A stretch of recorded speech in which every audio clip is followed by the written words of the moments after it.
뭐 이거면 게임 끝이지. 올해 올라간다 라고 할 수 있고 대폭발한다 라는 이야기까지도 할 수 있을 것 같아요. 연대 붙고 고대 붙으면 연대 아니 나 고대 갈래요 이런 학생도 있긴 있지만 어쨌든 겁도 없이 김호진 선생이 겁도 없이 커트라인을 알려드리도록 하겠습니다. 안녕하세요, 김호진입니다. 오늘은 2024년도 고려대를 하게 될 텐데요. 미리 제가 말씀드리지만 오늘은 조금 난이도가 있을 겁니다. 난이도가 있는 이유는 사실은 2024년도 그러니까 올해 고대가 많이 폭발한다 뭐 이런 이야기들이 상당히 많은데요. 제가 그걸 과연 폭발할지 안 할지에 대한 부분들 커트라인까지 이렇게 한번 산정을 해보려고 하는데요. 그러다 보면 납득 가능하게 이러이러해서 올라간다 혹은 이러이러해서 내려간다 이런 이야기들을 할 텐데 그러다 보면 다른 학교와 비교하기도 하고 또 그 전형이 가지고 있는 속성들을 이야기하기도 하고 이러다 보면 조금 어렵다는 생각이 들 수도 있을 것 같아요. 제가 최대한 쉽게 설명을 할 거고요. 그리고 더 나아가서 커트라인까지도 올해 예상 커트라인까지도 한번 이야기를 해보려고 합니다.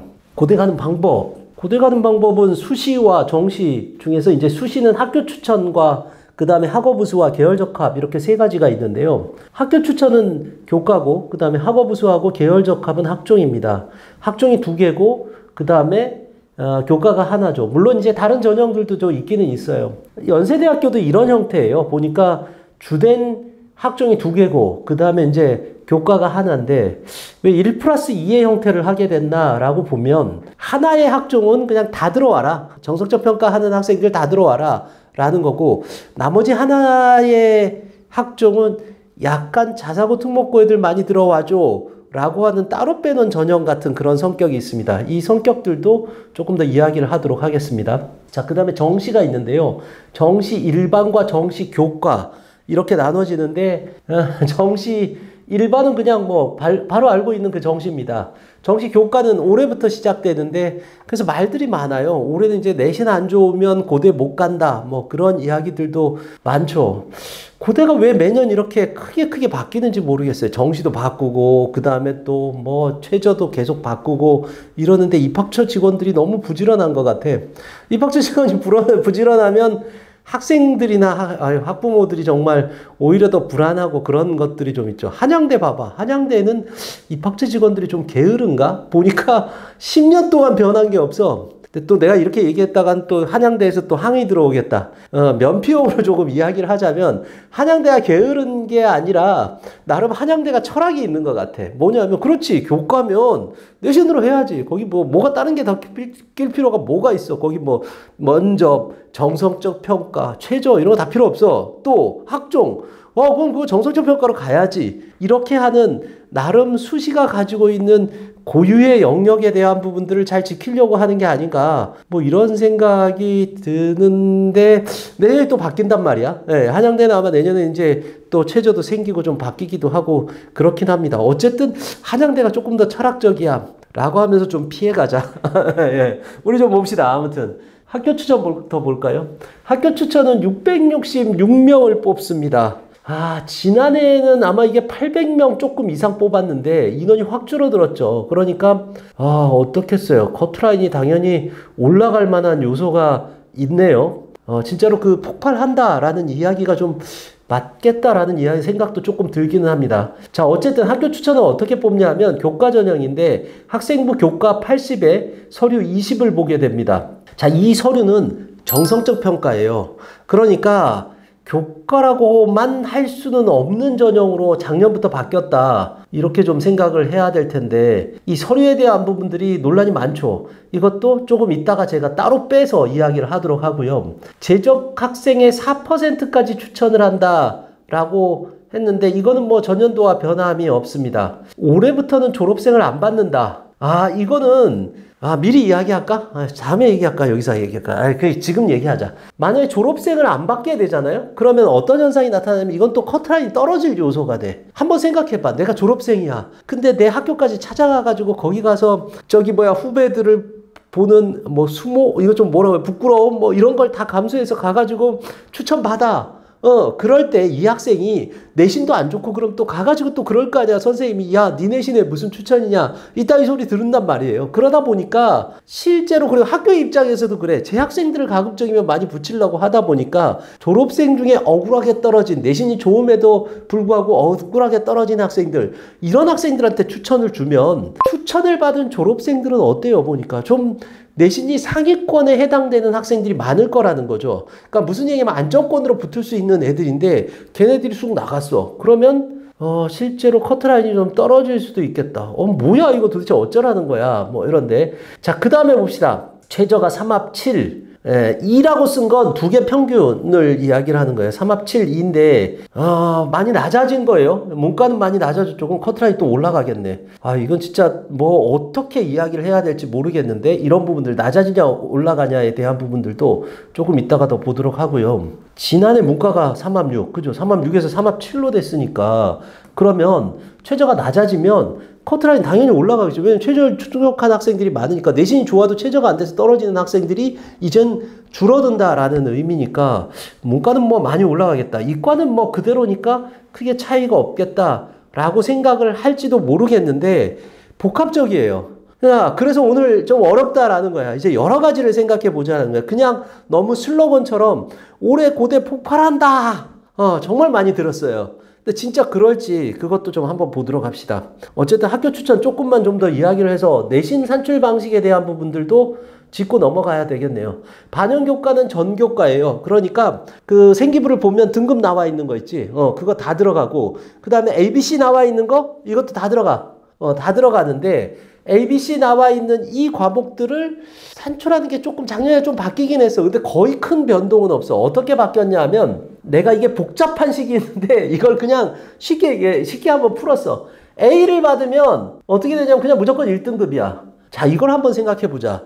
작년에는 어떻게 되냐면 50%가 A를 받았으면, 그러니까 전체 학생 중에 50%가 A를 받았으면 얘가 1.5등급이 돼요. 50%에서 50%라고 해서 1.5등급 뭐 이렇게 된단 말이야. 0.5가 쑥 빠지게 되니까 실제로 보면 올해 커트라인은 분명히 올라갈 가능성이 높아요. 이게 올라가는데 올라가는 게 아니야. 무슨 얘기냐면 착시 현상인 거지. 사실은 똑같은 내신인데 작년에는 똑같은 내신이 얘가 예를 들어서 뭐 1.7이었으면 올해는 얘가 1.6이 될 거라는 거예요. 그러니까 실제로 올라가지는 않았는데 커트라인을 발표하면 올라갈 요소도 이것도 큰 요소 중에 하나가 되겠다. B 같은 경우는 뭐 작년과 크게 다름 없어요. 어떤 학생이 하는 얘기가 A등급에다가 거기다가 AB 100분위를 하니까 A 플러스 B 100분위를 하니까 이러면 A등급이라 1등급이잖아. 1등급에다가 만약에 A등급과 B등급의 100분위가 70%면 1.7등급이니까 많이 좋아진 거 아닌가 하는데 A의 비율 등급이야. 그러니까 예를 들어서 A가 받은 애들이 50%라고 하면 A의 비율 등급은 어떻게 되냐면 5등급이야. 그리고 얘가 50%, 얘가 20%다 라고 하면 어떻게 되는 거야? 70%가 되잖아. 그러니까 5.7등급이 되는 거야. 그러니까 이건 뭐 사실은 크게 달라지는 건 없어요. 자, 그 다음에 이걸 가지고 이제 점수로 산출을 하는데 점수를 산출을 하면 1등급은 100점이고 2등급은 98점이에요. 3등급은 94점이지. 자, 여기는 2점 차이밖에 안 나는데 여기는 4점 차이가 난단 말이야. 그러니까 실제로 결과도 그래요. 몇몇 학과들을 제외하고는 아주 낮은 과들을 제외하고는 대부분의 커트라인은 여기서 결정이 난다. 이렇게 생각할 수밖에 없어요. 왜냐하면 이거는 점수가 2배로 차이가 나기 때문에 2등급 바깥으로 나가면 많이 불리하게 된다. 이렇게 보셔야 될 것 같아요. 자, 그 다음에 봅시다. 학교 추천 서류 20%의 의미는 이렇게 돼 있는데 제가 맨 앞에다가 뭘 썼냐면 1.0이 떨어진 학생이 있었다라는 이야기를 적어놨어요. 실제로 가장 많이 물어보는 것 중에 하나야. 작년에 보니까 1.0이 떨어졌다라고 하는데 그러면 결국은 이 서류 20%의 비중이 엄청나게 큰 거 아닙니까? 라고 물어보는 학생들과 학부모님들이 되게 많은 것 같아요. 얘 하나야. 제발 부탁인데 얘 하나야. 왜 그러냐면 사실은 그런 의심을 가지면 저는 제일 먼저 하는 건 뭐냐 하면 그와 반대급부를 봐요. 무슨 얘기냐면 그러면 막 2등급 바깥의 학생들이 우후죽순으로 붙었다. 뭐 동국대처럼 뭐 예를 들어서 이게 내신이 상관없이 막 붙었다. 이렇게 되면 그러면 맞다. 이게 보니까 비교과 비중이 아주 높구나 라고 생각을 할 텐데 실제로 보면 거의 1.7에서부터 고대에서 발표한 걸 보면 2.0까지 이렇게 수렴되면서 그 뒤로 가면 합격자 수들이 이제 점점 줄어드는 그런 형태를 보여요. 그건 뭐야? 내신 따라간다라는 거지. 그러면 결국은 어떻게 된다? 학추는 그런 한 명의 학생 때문에 너무 과대한 공포나 이런 것들에 휩쓸리기보다는 내신이 주된 요소다 라고 생각하는 게 맞아요. 그러니까 100명 중에 걔 한 명 때문에 나머지 99명이 뭔가 다 잘못되어 있을 거라고 생각하는 건 합리적으로 생각하는 게 아니다라는 거예요. but 그러나 우리가 좀 더 생각해 봐야 될 게 있어요. 이게 뭐냐면 경희대를 비롯해서 한 5개 대학이 올해 핵심 권장 과목을 발표했어요. 작년에 발표했지. 이건 이제 서울대학교에서 핵심 과목과 권장 과목을 발표하고 나서 그 5개 대학이 공동으로 발표를 했는데 거기를 보면 핵심 과목과 권장 과목에 대한 부분들의 내용들 중에서 제가 보기에는 권장 과목은 조금 가혹한 것들이 있어요. 그러니까 무슨 얘기냐면 그것까지 이수하기에는 조금 힘들다라는 게 있어. 그런데 핵심 과목은 누가 봐도 끄덕끄덕할 정도야. 그런데 만약에 그 학생이 그 핵심 과목을 이수하지 않았다라고 한다면 이 20%의 감점은 거의 확실하다. 여기서 어떤 학생들이 좀 많이 피해를 볼 수 있냐 하면 실제로 공대를 가려는 학생들을 보면 물리가 핵심 과목으로 들어가 있어요. 그러니까 이 학생들은 조금 좀 아무리 봐도 좀 피해가 가지 않을까. 왜냐하면 물리를 이수 안 하는 학생들이 꽤 돼요. 학생 수도 적고 그러다 보니까. 그런데 올해는 사실은 지원하기 힘들다. 3년 전까지만 해도 고대에서 물리 이수 안 하고 공대 가는 경우는 매우 드문 경우가 아니라 꽤 많았어요. 많았는데 지금의 트렌드는 이렇게 바뀌었다. 이건 여기서뿐만 아니라 고대 하구에서도 마찬가지야. 이건 이제 하구 얘기할 때도 제가 이야기를 하겠지만 얘가 하구에서도 똑같이 적용되는 거니까 이것도 생각해 볼 필요가 있어요. 어쨌거나 내신 따라가는데 비교과에서의 불이익은 올해 핵심 과목에 대한 이수와 그 다음에 성취도에 대한 부분들은 볼 것이다. 그걸로 비교과에 대한 판단들을 할 것이다. 라고 생각하면 될 거예요. 그 이상은 넘겨짚지 마. 넘겨짚지 마. 그건 알 수도 없는 거야. 고대에서 어떻게 하는지 그런 것들에 대한 부분들 이야기할 게 별로 유추할 게 별로 없어요. 그런 한 명 가지고 99명을 이야기하는 그런 것들은 조금 좀 과도하다. 이렇게 보시면 될 것 같아요. 자, 그래서 이제 정리해서 내가 아까 전에 얘기했잖아요. 오늘 커트라인까지 다 이야기할 거야. 고대 학추에 대한 부분들 한번 커트라인도 한번 이야기를 해보도록 합시다. 학교 추천 컷이 오를까? 라고 했어요. 오를 가능성이 높아요. 보니까 일단 최저가 많이 낮아졌죠. 거기다가 내신 산출에서의 진로가 A인 학생들이 많을 테니까 실제로 보이는 착시 현상으로 상당히 많이 올라갈 가능성도 있죠. 거기다가 또 모집 인원도 감소했어. 뭐 이거면 게임 끝이지. 올해 올라간다 라고 할 수 있고 대폭발한다 라는 이야기까지도 할 수 있을 것 같아요. 최저 낮아지는 게 얼마나 큰 영향을 끼치느냐를 제가 한번 이전 연도와 한번 비교해서 몇 개 학과를 가져왔어요. 여기까지 이렇게 봐서 여기까지는 문과예요. 문과에 그냥 2개 과를 가져왔고 여기는 이과예요. 문과 한번 봅시다. 2022년도에는 3합5였어. 그랬다가 2023년도에는 3합 6으로 바뀌었거든요. 그랬더니 자유전공 같은 경우는 1.51에서 1.33, 0.2나 떨어졌죠. 자, 국제학부를 봐요. 국제학부를 보면 1.70에서 1.41까지 떨어진 게 아니라 올라갔다. 예, 제가 이거 정신없이 하다 보면 그래. 올라갔는데 여긴 0.3이나 올라갔어요. 그러니까 분명한 건 최저가 낮아지면 커트라인은 쑥 올라간다라는 건 거의 불문율이죠. 거의 특별하게 그러지 않는 이상은 올라간다라고 봐야 돼요. 공대 봅시다. 이과를 보면. 이과는 근데 조금 이상하네. 보니까 2022년도에는 얘네는 3합 6이었어요. 그러다가 2023년도에 대해서 3합 7이 됐지. 그러면 얼마가 더 올라갔냐 하면 그렇게 크게 올라가지 않았어요. 그러니까 0.1도 올라가지 않았어. 이과대학을 봅시다. 이것도 마찬가지야. 거의 안 올라갔네요. 보니까. 이건 왜 이런 현상일까? 이런 것 같아요. 보니까 3합 5는 많이 가혹하고 3합 6은 좀 덜 가혹한데 덜 가혹한 데서 그 다음에 더 풀어주는 건 그렇게 큰 의미는 별로 없을 것이다. 그러면 올해 어떻게 된 거야? 문과는 여기서 여기로 올라가는 거잖아. 그러면 문과 이거 보지 마. 이거 문과야. 문과는 여기서 여기로 올라가는 거라고 보면 그렇게 크게 놀랄 만한 커트라인 상승은 사실은 그렇게 안 일어날 수도 있다라고 볼 수도 있죠. 자, 그러면 정말 내려갈 수도 있나? 예. 좀 어려울 텐데 한번 보면 느낌이 올 거예요. 사실은 내려간다에 대한 부분들의 방점을 저는 조금 더 찍고 있어요. 이게 왜 그러냐? 문과는 그렇지 않겠지만 나중에 결론에서 이야기를 하겠지만, 자, 일단 봐봐. 졸업생 안 받잖아. 졸업생 안 받으면 최상위 애들이 빠져요. 물론 졸업생 비중이 그렇게 높지 않아요. 한 10% 정도밖에 되지 않는데, 그럼에도 불구하고 얘네들이 뭉청 빠져버리면 커트라인 당연히 떨어질 수밖에 없죠. 이건 또 뭔 얘기야? 중복 지원 불가로 쫄려서 지원 안 함. 실제로 원서 접수를 해보지 않는 학생들은 이게 무슨 이야기인지 좀 감이 잘 안 올 것 같아요. 시뮬레이션을 해서 제가 이야기를 해드려야 되는데, 이렇게 보도록 합시다. 예를 들어서 이런 건데요. 고대 학우가 있고 그 다음에 고대 학추가 있어요. 그런데 만약에 고대 학우와 학추를 둘 다 넣는다고 생각하면 고대 학추는 넣으면 무조건 합격이야. 근데 고대 학우는 넣었어. 근데 내가 수능을 잘 봤어. 수능을 잘 봤어. 그래서 막 정시로 서울대 갈 성적이 나왔어. 그러면 내가 면접을 보러 가지 않아도 돼요. 왜냐면 수능 후에 면접이 있는 거야. 그러면 한번 생각해봐라. 정상적인 것 좀 아니죠. 입시를 좀 아는 사람들, 예를 들어서 컨설팅을 받거나 뭐 아니면 입시를 많이 경험한 사람들은 어떻게 이야기를 가이드를 해주냐 하면, 그러니까 이것만 봐도 사실 저 사람이 입시를 아느냐 모르냐도 볼 수 있겠다. 고대 학추를 넣을 때는 그래, 이거는 좀 상향 지원을 해라. 상향 지원은, 만약에 상향 지원 할 수 있는 성적대라면 상향 지원해라 라고 이야기하는 게 맞지. 왜냐하면 어쨌든 납치되면 무조건 가는 거니까 내 수능 성적으로 갈 수 있는 것보다 좀 높으니까 높은 과를 많이 넣어라. 뭐 이렇게 상향 지원을 해라. 이렇게 이야기할 수 있겠죠.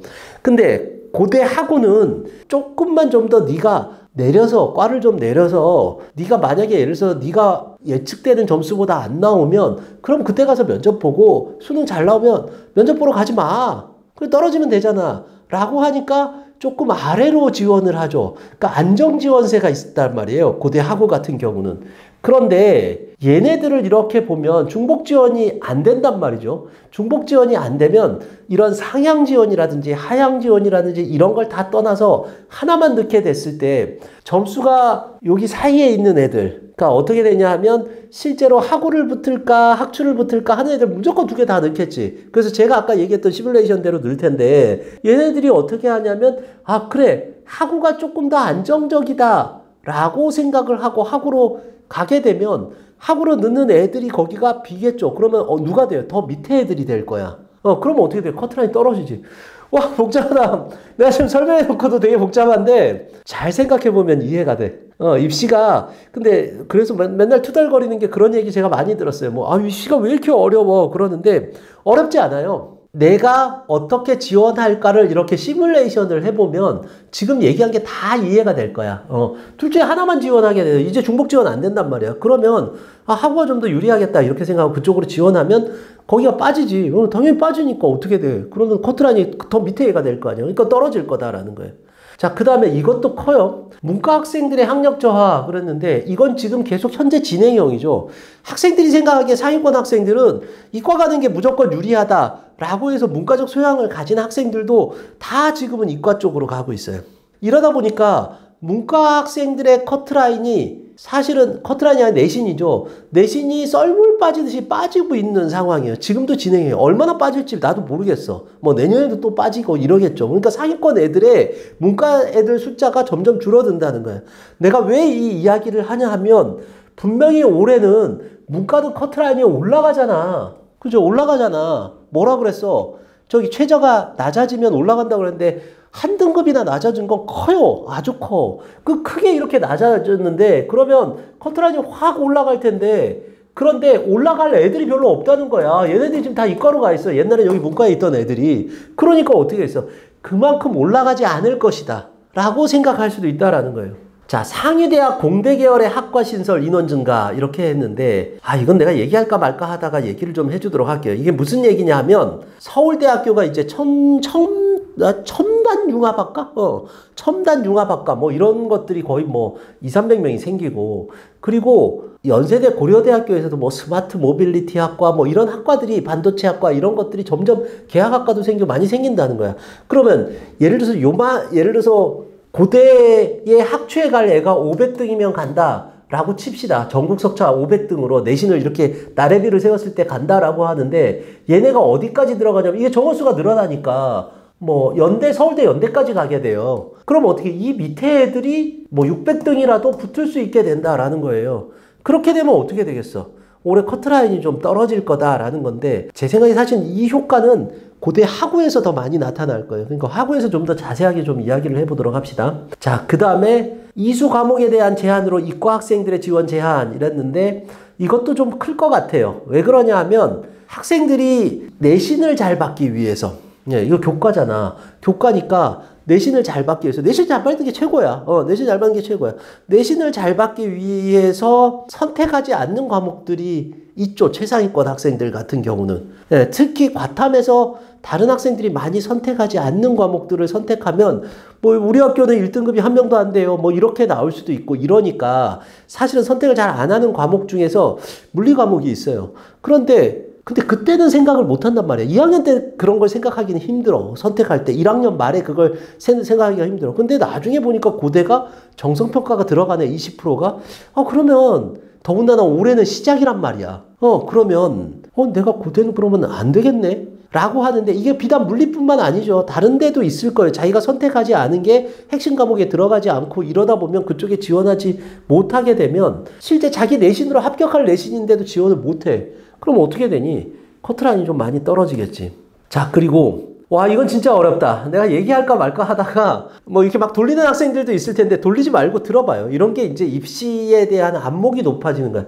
연세대학교 교과에서 5%에서 10명으로 뽑는 것, 이게 뭐냐면, 연세대학교 교과 전형에서 이전에는 5%의 학생을 뽑았어요. 그러니까 추천을 받았어. 추천을 받았는데 이제는 10명의 추천을 받아요.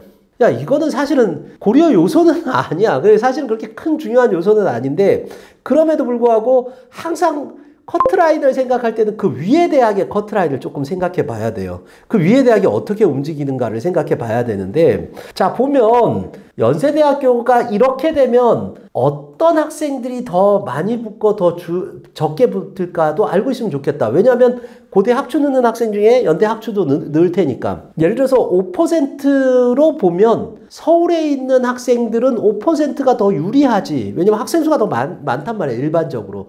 지방 학생들은 숫자가 조금 적으니까 5%로 하면 인원이 더 줄어들어요. 근데 10명 하면 어떻게 되겠니? 지방은 어쨌든 인원이 적은 학교도 10명이야. 그럼 지방 학생들이 더 자격이 많아지겠지. 추천을 받으면 지원 안 하는 학생들은 없어요. 지원을 해. 그러면 옛날에는 지방 학생들이 서울 학생들보다 내신이 더 좋단 말이야. 물론 연대는 Z점수라는 게 있어서 학교별 보정이 되긴 해요. 고등학교 보정이 돼도 어쨌거나 내가 추천받았는데 안 늘 리가 없죠. 그럼 걔네들이 내신이 우수해. 우수한 학생들이 더 많이 합격할 가능성이 조금 더 늘어났다는 거야.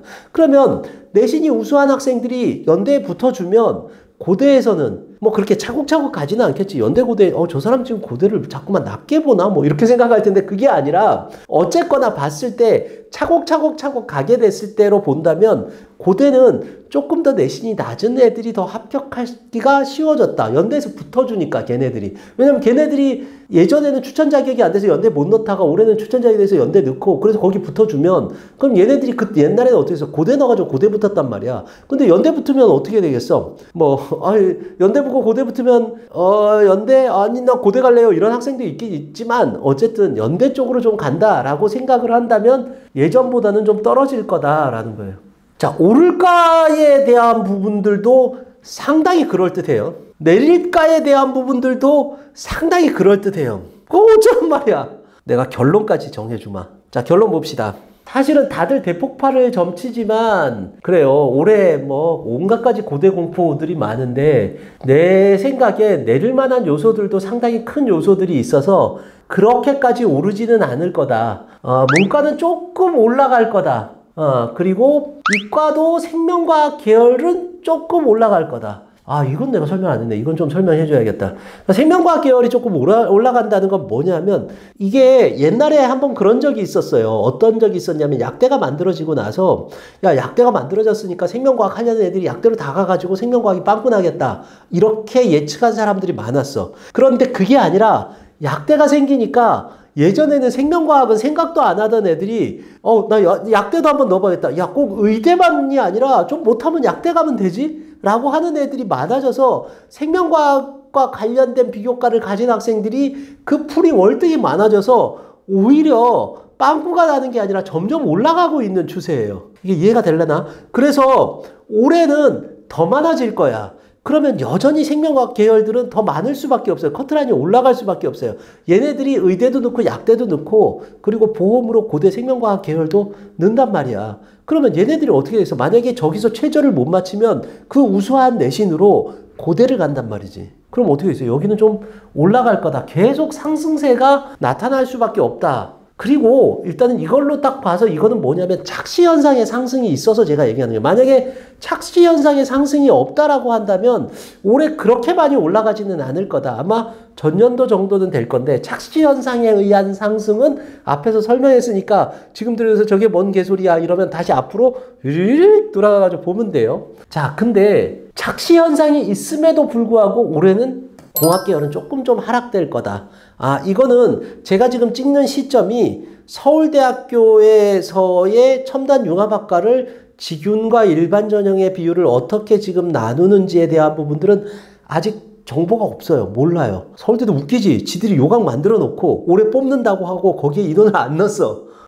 뭐 기다리고 있는 중이에요. 보니까 교육청의 인가나 이런 걸 기다리는 중인데 아직은 알 수 없어요. 저도 몰라요. 그래서 그 비율에 따라 조금 달라지긴 하겠지만 어쨌거나 공대는 여러 가지 핸디캡들이 좀 있다. 그죠? 뭐가 있어. 보니까, 물리 안 했던 학생들도 꽤 있을 거고, 그러죠. 거기다가 또 서울대학교에 이런 부분들도 있으면 더 정원들이 늘어나고, 그 다음에 공대 관련된 학과들이 점점 늘어나게 되면 여기는 하락할 가능성이 높다. 이렇게 보여요. 자, 그래서 제가 예상 커트라인을 알려드리도록 하겠습니다.